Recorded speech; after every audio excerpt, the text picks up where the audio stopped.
market system, the capitalist system, the profit motive, all works to keep things orthodox and the way they are. Our textbooks keep people ignorant, for instance, of the foreign policy of the United States.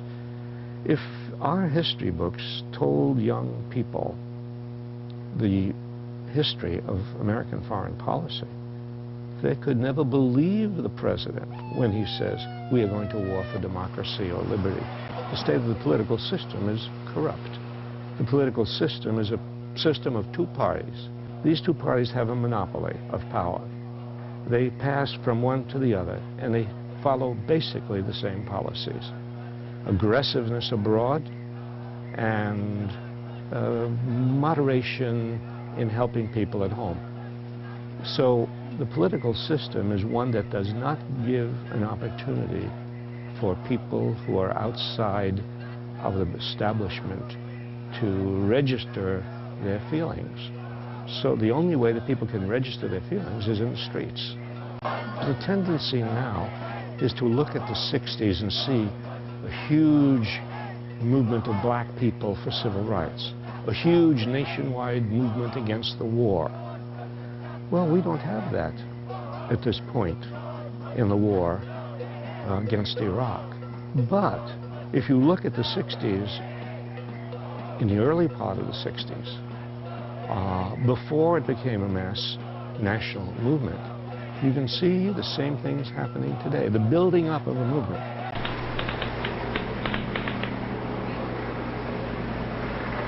You know, our biggest problem in North America is the way, is basically our inability to have social movements. You know, we have alternative press, we have little left think tanks. We don't really have mass social movements. And mass social movements are popular movements. They're movements that are able to speak to people in their language, in their culture.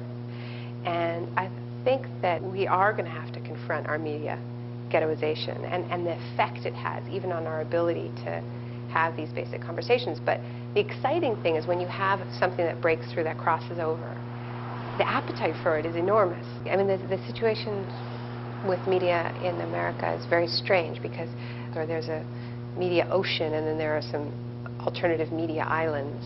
I would say that the alternative press, the alternative media is stronger than it's been in my memory in the United States. But I think there's such a gulf between what people who are plugged into these alternative networks know and what mainstream America knows, that you almost lose your ability to speak to each other because the gulf is so vast. What's happening now with Fahrenheit 9/11, because it's bridging that gulf. And Fahrenheit 9/11 is an amazing phenomenon because it exists because the American media has failed and betrayed the people so deeply and suppressed desperately needed information. And this is why there's actually a resurgence in documentary film in the theaters, because the mainstream press has censored so much. So we're starting to see that bridging. There's been a few interesting things that have happened, like with Robert Greenwald's films like Outfoxed and Uncovered, just breaking all the traditional rules of going immediately to DVD very cheaply, selling 100,000 copies on the internet, and then opening in theaters, which is never supposed to happen. It's supposed to be theaters, then DVD later. But you know, the censorship, essentially, you know, in a way it's capitalism, right? The censorship has created a market for truth. The key thing is don't be inhaling, don't be ingesting. Stay inside, don't drink or eat anything. The incredible story unfolds as ex-Fox News employees tell all. There was nothing covert about the way the managing editors in New York or Washington operated. They made it perfectly clear what they expected from us. Robert Greenwald guides us into an uncompromising look at one of the most scandalous news sources in our time. Understand that this is an adjunct of the Republican Party. There is no journalism at the Fox News Channel. Outfoxed. Rupert Murdoch's war on journalism. I hope that the films I do and the radio shows that other people do and some of the books are helping to bridge that gap. So I think you'll see more and more of the mainstream media and the alternative media consumers coming together. So Outfoxed has become a centerpiece a tool available to groups who want to create social change. And I think that's a very potent and powerful way to go forward and a different way to utilize film. And I'm encouraged by the possibilities. I think we're just beginning to touch what can be done. If you continue with the hard work that you're doing, we will continue to create the kind of media we want. And I urge all of you, if this is an issue you care about, and clearly your presence here shows it, it's critical that in addition to being here tonight, this is not the end, but is a beginning. You've got to give us 5 minutes a day, an hour a week, whatever you have. I started working with community media, so I was teaching youth production, and then there was an opportunity to switch instead of teaching other people how to use the media themselves to work myself in the movement. The collective started in 1999 in Seattle during the WTO meetings and protests out there. When you have a corporate media like Fox News that ill-informs the American public so bad that they support a war based on lies, and then you have the police protecting them that can arrest us without any cause and not even justify why they did it. It's a sad state for America today. Let's protect our civil liberties, our right to free speech. The documentary actually started 20 years ago when I was in graduate film school.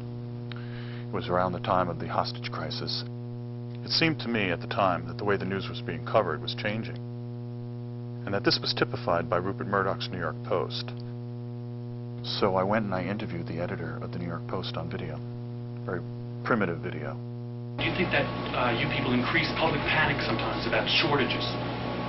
Is it possible? Yeah, yes. I think that's where it's that's where the panic starts through the media coverage, through newspaper coverage, television coverage. Do you think that the New York Post tells the true story? Well, sometimes you cannot depend on the media. I think what they create is they create, like gas, you can create a panic, right? New York is a tough town. Can be very abrasive. And I'm not a great believer in adding to anyone's anxieties. Peter Mitchellmore was quite candid with me that day. Later I found out why. Yes, go on. I became rather incompatible with the newspaper. The paper's fine, it's selling well, but it's not my kind of newspaper anymore. That's it. That day in 1980, we spoke about the hostages and the new phenomenon of the never-ending story. They were finally released the day Reagan was inaugurated. I didn't think anything of this coincidence at the time. 20 years later, a series of extraordinary events took place. For me, they provided a window. I could see the selling of the Iraqi war, the media's handling of the 2000 election, and the Supreme Court's decision in a new light. The question became whether there was a pattern in the way stories are covered and then dropped. Had it become easier to purposely manipulate the news? Were they not covering certain stories on purpose? Over the years, I had descended into the third world of independent film. But as it happened, right next to the review of my movie was a review of The Insider, a film about the killing of a news story. I took this as a sign. But how to get at the truth? I read about a man named Charles Lewis, an ex-60 Minutes producer who had created a unique nonpartisan news organization. The Center for Public Integrity broke the Clinton-Lincoln bedroom scandal. He had also done a report on George W. Bush's SEC violations for inside trading. In the 60s, 3 in 4 Americans trusted their government. Today, it's 1 in 4. The level of secrecy and the amount of money in our process is greater than it's ever been. Archibald Cox, a Watergate prosecutor I interviewed for our book, The Buying of the President 2000, said the level of trust in this country is worse than he's ever seen it, including during Watergate.